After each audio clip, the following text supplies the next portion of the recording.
Which hormone is present in hormonal contraceptive pills. तो यहाँ पर कौन सा हार्मोन रहता है जो हार्मोनल कॉन्ट्रासेप्टिव पिल्स होती हैं उसमें? Progesterone, oestrogen, both A and B या फिर ल्यूटिनाइजिंग हार्मोन। तो मोस्टली जितनी भी हार्मोनल कॉन्ट्रासेप्टिव पिल्स होती हैं इसमें प्रोजेस्टेरोन होता है, एस्ट्रोजन होता है, ल्यूटिनाइजिंग हार्मोन नहीं होता है। तो जितनी भी कंबाइंड ओसीपी होती हैं, कंबाइंड ओसीपी में क्या होगा, लो डोज रहेगा सिंथेटिक एस्ट्रोजन और प्रोजेस्टेरोन का।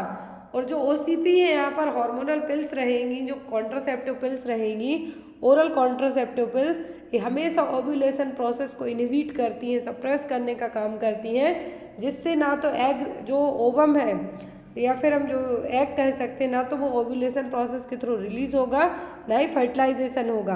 अब यहाँ पे हम बात करेंगे कि आपको क्वेश्चन में था कि कौन सी हार्मोनल कॉन्ट्रासेप्टिव पिल्स में कौन सा हार्मोन रहेगा, वो गया एस्ट्रोजन और प्रोजेस्टेरोन। अब यहाँ पे हम बात करेंगे कि जो फैमिली प्लानिंग मेथड होती हैं, कॉन्ट्रासेप्टिव मेथड होती हैं, ये जनरली दो तरीके की होती हैं। एक होती है परमानेंट, दूसरी होती है स्पेसिंग मेथड। स्पेसिंग मेथड को हम ये भी कह सकते हैं कि इसमें आप परमानेंटली अपने आप को बच्चा पैदा करने से नहीं रोक सकते। परमानेंट में क्या होगा कि आपका स्टरलाइजेशन हो जाएगा, मेल का हो सकता है, फीमेल का हो सकता है। मेल स्टरलाइजेशन को कहा जाता है वैसेक्टोमी, फीमेल स्टरलाइजेशन को कहा जाता है ट्यूबेक्टोमी। स्पेसिंग मेथड होती हैं, तो स्पेसिंग मेथड में आपकी नेचुरल फैमिली प्लानिंग मेथड्स आ सकती हैं, बैरियर या फिर हम जिसको मैकेनिकल भी कह सकते हैं, इंट्रा यूट्राइन डिवाइसेस आ सकती हैं, हार्मोनल कॉन्ट्रासेप्टिव हो सकती हैं, इमरजेंसी पिल्स हो सकती हैं, पोस्ट कॉन्सेप्शन मेथड्स हो सकती हैं। क्लियर? तो ये तो मेथड हो गई कॉन्ट्रासेप्टिव को लेके। फिर यहाँ पर आती है फर्स्ट जो नेचुरल फैमिली प्लानिंग मेथड जिसको हम कहेंगे, होती है लैक्टेशनल एमनोरिया मेथड। एग्जाम में आती है। लैक्टेशन का मतलब है कि फीड करा रहे हैं आप, आपके बेबी को आप फीड कराते हैं। तो LAM जो lactational amenorrhoea family planning method है, ये जनरली क्या करेगी, किन कंडीशन को स्टिमुलेट करेगी? फर्स्ट थिंग, ये कब तक इफेक्टिव है? यदि LAM आपको पूछते हैं तो ओनली 6 मंथ तक, जब माँ क्या हो, एमनोरिक हो। First, baby is under 6 month. Second thing, mother is still amenorrheic, मतलब पीरियड्स नहीं आ रहे। डिलीवरी के बाद जो ब्लीडिंग हुई है, उस ब्लीडिंग के स्टॉप होने के बाद से लेके अभी तक पीरियड्स नहीं आ रहे हैं, वो सिचुएशन कहलाएगी स्टिल एमनोरिक।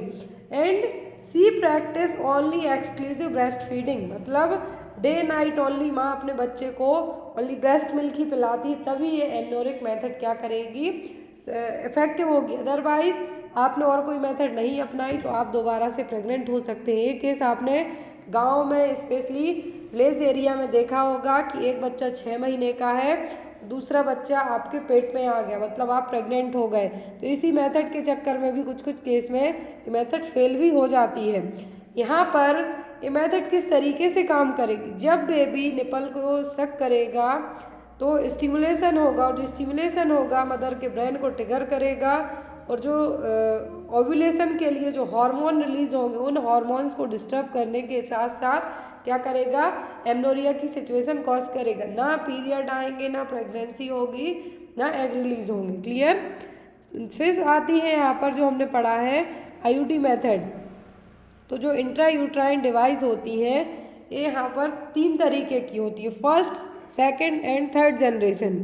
तो जो first generation intra uterine device होती हैं, इनको non medicated intra uterine device कहते हैं। मतलब इनमें किसी भी तरीके का ना तो हार्मोन रहेगा और ना ही यहाँ पर किसी भी तरीके की मेडिसिन होंगी। तो यहाँ पर क्या है, लिपेज लूप, स्पाइरल्स, कॉइल्स, वॉस, मेनली इस लिपेज लूप है जो यूज़ किए जाते हैं। जो फर्स्ट जनरेशन IUD के हैं, जो कि पॉलीथीन, वायर और प्लास्टिक के बने हुए रहेंगे, जो कि S शेप में रहते हैं। इमेज एग्जाम में आती है क्या है, लिपेज लूप, और ये फर्स्ट जनरेशन IUD है।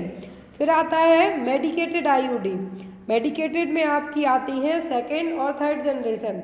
मेडिकेटेड का मतलब है यहाँ पर कुछ हॉर्मोन्स रहेंगे, क्या रहेंगे, हॉर्मोन्स रहेंगे, जो कि क्या करेंगे, रिलीज करेंगे, जिसके कारण ओव्यूलेशन में या फिर प्रेगनेंसी को कंसीव करने से रोका जाएगा।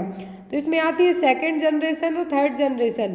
सेकेंड जनरेशन जो IUD है, सेकेंड जनरेशन IUD में क्या है, कॉपर रहेगा, क्या रहेगा, कॉपर रहेगा। तो तो ये देखिए यहाँ पर रही सेकंड जनरेशन में। सेकंड जनरेशन में क्या रहेगा, कॉपर T380 है जो कि 10 साल के लिए इफेक्टिव होती है। कॉपर T200B मल्टी लोड जिसमें 250 और 375 और नोवा टी है। क्या है ये, मेडिकेटेड आईयूडी या फिर हार्मोनल इंट्रायूटेराइन डिवाइस भी इनको कहा जाता है। जिसमें सबसे पहले हम पढ़ेंगे कॉपर T380 के ए के बारे में। कॉपर T380 इस तरीके से रहेगी। It's a T shaped device made up of polythene holding 380 on exposed area of copper. तो ये क्या है, polythene holding T shape device है, कॉपर रहेगा इसमें। इसकी सेल्फ लाइफ होती है 10 साल। यदि आप 10 साल के लिए प्रेग्नेंट नहीं होना चाहते हैं तो इसको लगवा सकते हैं, लेकिन ऐसा नहीं है कि आप बीच में कंसीव करना चाहते हैं तो इसको निकलवा भी सकते हैं। आपने कॉपर T380A आज लगवाई, लेकिन आप चाहते हैं कि 1 साल बाद 6 महीने बाद आपको कंसीव करना है, बच्चा चाहिए है, तो आप इसको निकलवा भी सकते हैं। फिर आती है 200B। यहाँ पर जो हमने सीक्वेंस वाइज पढ़े उन्हीं को डिटेल में पढ़ रहे हैं हम। तो फिर आती है कॉपर T200B। ये इसकी लेंथ होती है 3.6 सेंटीमीटर लेंथ रहेगी, विड्थ होती है 3.3 सेंटीमीटर। सरफेस एरिया इसका एग्जाम में आता है तो होता है 200 mm²। इसको मार्केट में हम प्रेगना नाम से भी अवेलेबल होती है और ये नेशनल फैमिली प्लानिंग प्रोग्राम के तहत भी अवेलेबल होती है। इसकी सेल्फ लाइफ होती है 3 साल। यदि आप कम टाइम के लिए कॉपर टी लगवाना चाहते हैं तो 200B लगवा सकते हैं, क्योंकि इसकी सेल्फ लाइफ क्या है, 3 साल बस।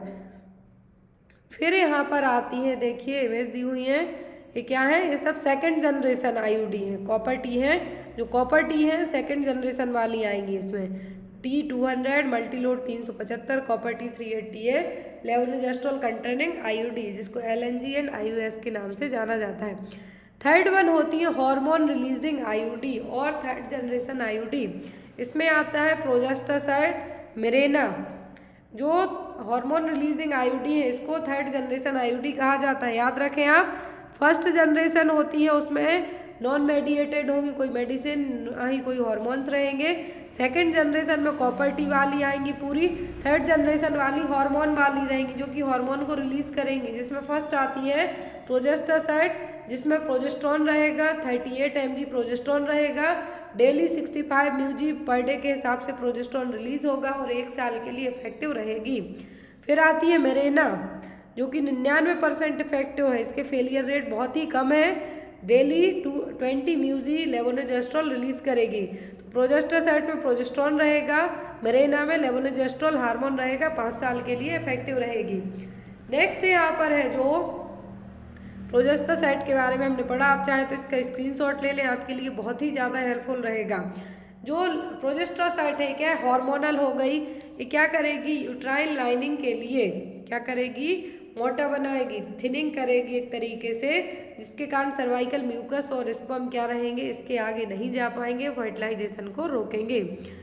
ये रही यहाँ पर Lippes loop, progestasert and Mirena. Next question की तरफ हम मूव करेंगे, वो है आपका स्पर्मिसाइड। आई होप आपको तीनों जनरेशन आईयूडी की समझ में आ गई हो। कोई डाउट हो तो आप व्हाट्सएप पे पूछ सकते हैं मैसेज करके, या फिर कमेंट बॉक्स में अपने कमेंट्स लीव आउट कर सकते हैं। नेक्स्ट है आपके लिए spermicide used in contraceptive today is. Today नाम का स्पर्मिसाइड यूज किया जाता है।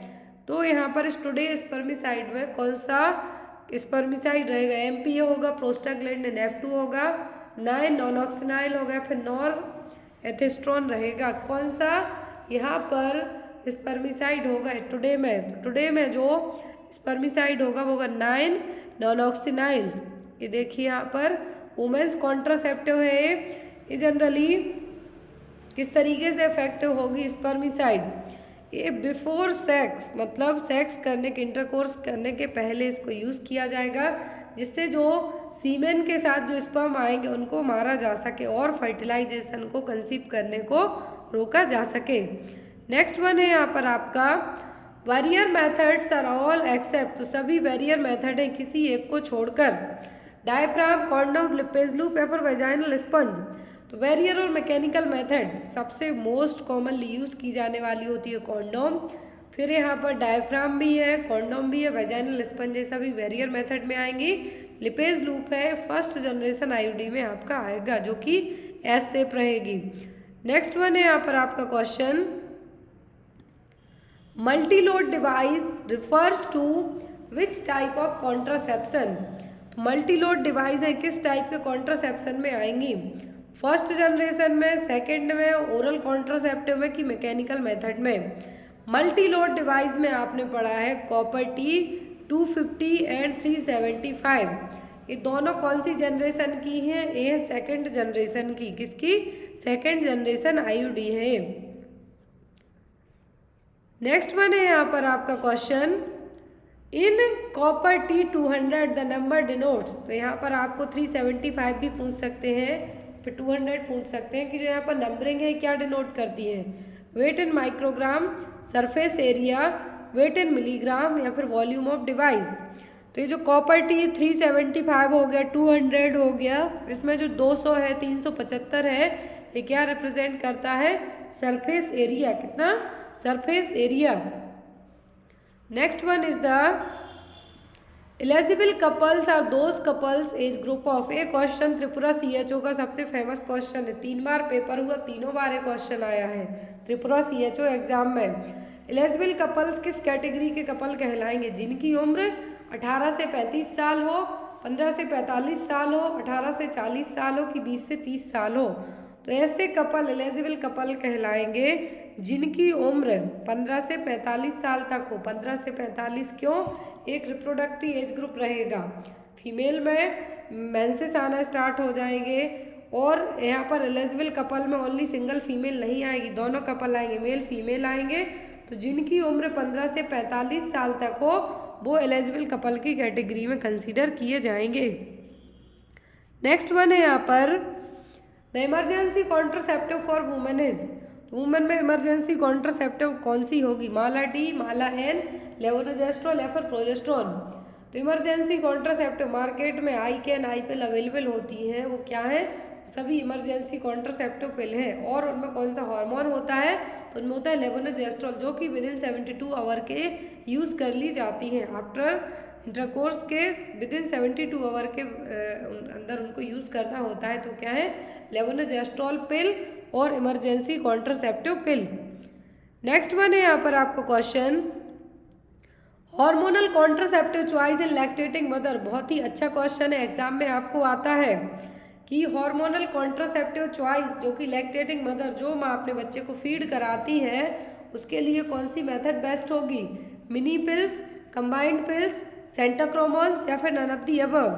तो जो पिल माँ के लिए, जब माँ फीड कराती है अपने बच्चे को, लैक्टेटिंग मदर है, नर्सिंग मदर है, तो मिनी पिल बेस्ट रहेगी, क्योंकि इस पिल में, मिनी पिल में क्या होगा, स्मॉल अमाउंट में प्रोजेस्ट्रॉन हार्मोन रहेगा। क्या होगा, ये रही मिनी पिल्स, जो कि प्रोजेस्ट्रॉन ओनली पिल्स के नाम से भी मार्केट में अवेलेबल होती हैं। इसमें प्रोजेस्ट्रॉन होगा जो कि कम अमाउंट में होगा, और जो ब्रेस्ट मिल्क का प्रोडक्शन होता है उसको भी क्या करेगा, इफेक्ट नहीं करेगा। जनरली ये 99% तक इफेक्टिव रहेंगी। तो यदि मिनी पिल आपको ना पता हो तो आप प्रोजेस्ट्रॉन ओनली पिल्स भी कह सकते हैं, जो कि लैक्टेटिंग और नर्सिंग मदर के लिए बेस्ट चॉइस रहेंगी। सहेली मार्केट में नाउअडेज सहेली भी अवेलेबल हैं, जो कि वंस अ वीक टैबलेट कहलाती हैं। छाया जो कि गवर्नमेंट सप्लाई में रहेंगी, फ्री सप्लाई रहती हैं, सेल के लिए नहीं है, क्या है, सहेली है। नेक्स्ट वन है यहाँ पर आपको क्वेश्चन, और जो सहेली है वंस अ वीक पिल के नाम से भी मार्केट में रहेगी, और इसका जो केमिकल है वो क्या है, और में लॉक्सीफेन पिल्स या फिर इसको सेंटोक्रोमेन नाम से भी अवेलेबल रहेगा। नेक्स्ट वन है यहाँ पर, DMPA in injectable contraceptive given every. डिपॉक्सी प्रोजेस्टेरोन जो यहाँ पर है, तो यहाँ पर डेपो प्रोवेरा के नाम से भी अवेलेबल होता है मार्केट में, और यहाँ पर हर 3 महीने में, कब, एवरी 3 मंथ में इंजेक्टेबल कॉन्ट्रासेप्शन है, हर 3 महीने में इंट्रामस्कुलरली इसको इंजेक्ट किया जाता है। इसका जो केमिकल नेम है वो क्या है, डेपो प्रोवेरा के नाम से भी ये अवेलेबल रहेगा। फिर मार्केट में शॉट, क्या है, शॉट के नाम से भी अवेलेबल हो जाएगा, जो कि हर 3 महीने में लगाया जाता है। ये किस तरीके से एक्ट करेगा, suppress the ovulation, keeping your ovaries from releasing an egg. तो ये यहाँ पर ओव्यूलेशन को सप्रेस करेगा। जब ओव्यूलेशन नहीं होगा तो एग रिलीज नहीं होगा, एग रिलीज नहीं होगा तो किस तरीके से आप कंसीव कर सकते हैं। और ये जो DMPA है इसको जो गवर्नमेंट सप्लाई में भी इसको नया लाया गया है, क्या है, अंतरा के नाम से। आपको यदि DMPA नहीं आता है तो अंतरा याद रख सकते हैं आप, जो कि सेम नाम है, हर 3 महीने में इंजेक्ट किया जाता है। Next one is the safe period is calculated by. Safe period का मतलब होता है ऐसा ड्यूरेशन जब आप कोई भी कॉन्ट्रासेप्टिव मेथड बिना अपनाए कंसीव करने से बच सकते हैं। मतलब बेबी प्लान नहीं किया है आपने लेकिन वो दिन सेफ है, तो किस चीज़ पर डिपेंड करेगा कि आप सेफ डेज में हैं। Duration and date of menstruation, length of menstrual cycle, length of ovulation या length of luteal phase. Safe period calculate किया जाएगा कि मेंस्ट्रुअल साइकिल आपकी कितने दिनों में आती है, हर 30 दिन में आती है, हर 28 दिन में आती है कि 37 दिन में आती है, इस चीज़ पर डिपेंड करेगा। तो क्या कहलाएगा, सेफ पीरियड। और सेफ पीरियड को आप कैसे कैलकुलेट करेंगे, लेंथ ऑफ मेंस्ट्रुअल साइकिल से, कि कितने दिनों में आपके पीरियड्स आते हैं, रिपीट होते हैं। यदि 6 मंथ तक कंटिन्यूस उसी वे में आते हैं तब आप उस सेफ पीरियड वाली मेथड को अपना सकते हैं। अदरवाइज जो आपको लगता है कि आपके सेफ डेज हैं उसमें आपने सेक्स किया, इंटरकोर्स किया, आप कंसीव कर सकते हैं। फेलियर रेट बहुत ही ज़्यादा होते हैं इस टाइम पे। Next one is the hormone which regulate the blood pressure and is secreted by the kidney. कौन सा हार्मोन है जो बीपी को रेगुलेट करेगा आपके, लेकिन किडनी से सीक्रेट होता है। रेनिन, एरिथ्रोपोइटिन, एल्डोस्टेरोन या फिर एंजियोटेंसिनोजिन। सबको पता है कि जो हार्मोन है ब्लड प्रेशर को कंट्रोल करता है वो एंजियोटेंसिन, क्या है, सॉरी, एंजियोटेंसिनोजिन हार्मोन। ये क्या यहाँ पर क्या कर रहा है, किडनी इसको सीक्रेट करेगी इस हार्मोन को। इसीलिए जब भी बीपी बढ़ता है तो बीपी वाले मरीज को एंटी हाइपरटेंसिव ड्रग्स के साथ में फ्रूसेमाइड या फिर डायरेटिक्स भी दिए जाते हैं। नेक्स्ट वन है यहाँ पर आपका question, which of the following is not a